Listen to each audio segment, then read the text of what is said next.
রাজ্য পুলিশের তৎপরতায় নিখোঁজ হওয়া দুজন স্কুল ছাত্রকে খুঁজে পাওয়া যায়। ঘটনার বিবরণে জানা যায় যে গত 12ই জুন 2024 ইংরেজি তারিখে পানিসাগর মহকুমার অন্তর্গত উপতাখালী এলাকা থেকে সপ্তম শ্রেণীতে পাঠরত দুজন স্কুল ছাত্র নিখোঁজ হয়েছে বলে পানিসাগর থানায় নিখোঁজ সংক্রান্ত ডায়েরি নথিভুক্ত করা হয়।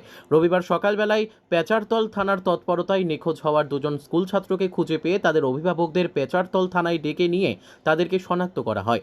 তারপর অভিভাবক সহ নিখোঁজ হওয়া দুজন স্কুল ছাত্রকে পানিসাগর থানার নিকট প্রেরণ করা হয়।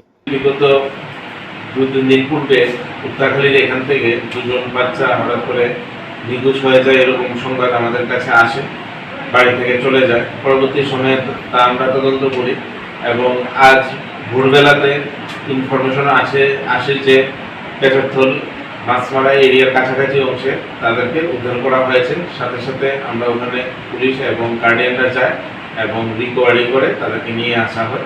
পরবর্তী সময়ে তাদেরকে জিজ্ঞাসাবাদ করা মূলে তারা জানায় যে তারা বাড়ি থেকে নিজ ইচ্ছাই তারা আগরতলা চলে গিয়েছিল ট্রেনে এবং সেখান থেকে আবার মাছমারাতে আসে।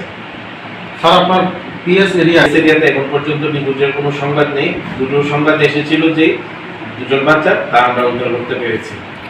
Bureau report, news tele Bharat.